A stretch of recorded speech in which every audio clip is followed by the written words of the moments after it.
Now we know that Muhammad was being accused over and over by the Meccans and the Jews of Medina of stealing stories, legend stories and fairy tales that were already known, well documented before Muhammad. And if we go to chapter 25, ayah 5 for example, we can read, and they say, tales of the ancients, which he has caused to be written, and they are dictated before him morning and evening. So here Muhammad in the Quran was being accused of stealing well-known stories, legend stories, fairy tales, fables that he implemented in the Quran and Islam.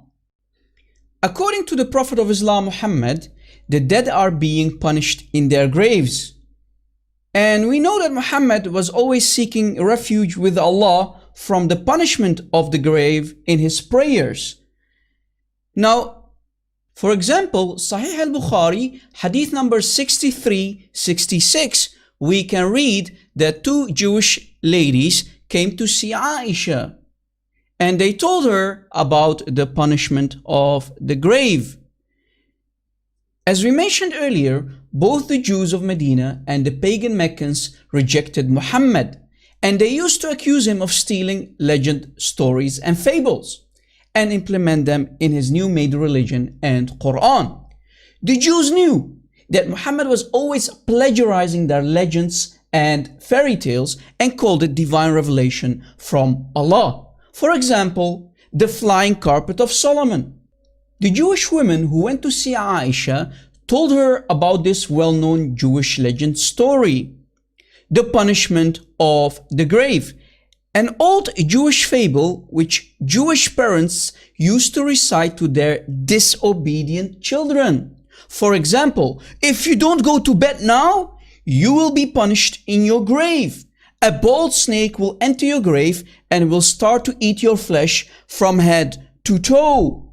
But Aisha was smart and she immediately understood that these Jewish ladies were telling her a lie, a legend, a fable. So Aisha did not believe the story of the Jewish ladies, and she thought that they were telling her a lie, so she did not believe them. When they went away, the Prophet of Islam entered upon Aisha and she told him the whole story. And Muhammad, the Prophet of Islam, replied and said, they told the truth. The dead are really punished to the extent that all the animals hear their punishment. Since then, Aisha said, I always saw Muhammad seeking refuge with Allah from the punishment of the grave in his prayers. Now I found an Indonesian ustaz, an imam who is going to explain to us the punishment of the grave. He will tell us all the fine details of this story, which every Muslim on this planet have to believe in.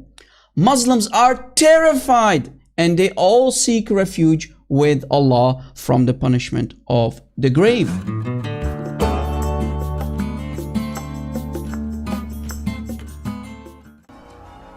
And when the soul leaves the deceased body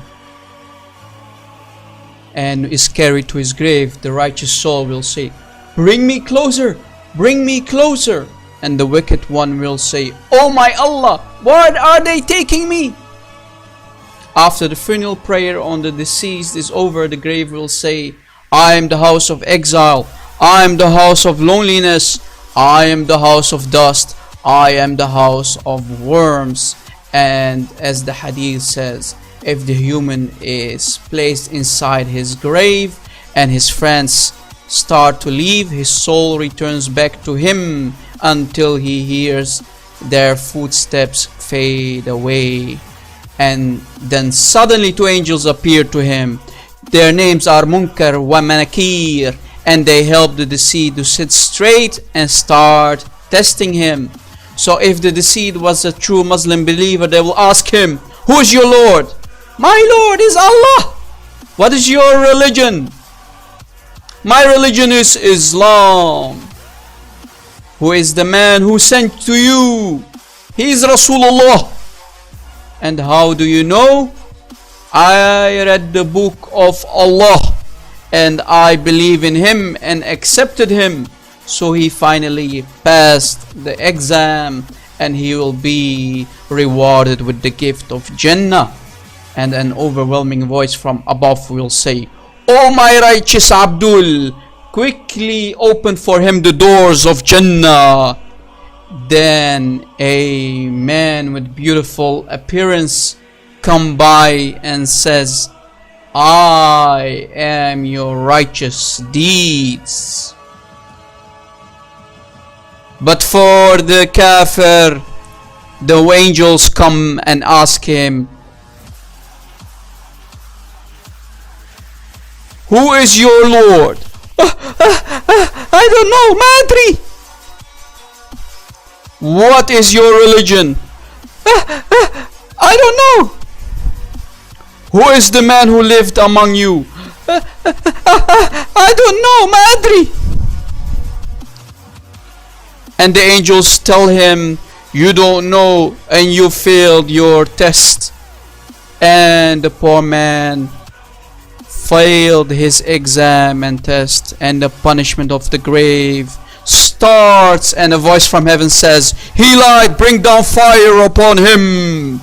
And the angel starts to hammer him down with a big sledgehammer, such amazing big hammer that if you throw it down it can break a mountain into small pieces of rocks and dust. And the kafir screams and cries from the pain and suffering so loud that all creation can hear him except mankind and jinn, and he is struck down until he turns to dust, and Allah turns him back to normal, and the angels strike him down with a final blow, and his grave starts to close around him until he limbs crushed, and earth is commanded to swallow him, and it swallows him completely, and a snake crawl in his grave, and a bold snake called Tha'ban al-Aqra, and the snake starts to eat his flesh from head to toe.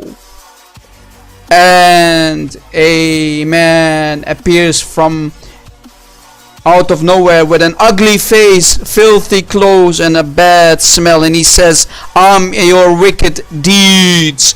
And then his place in fire is shown to him.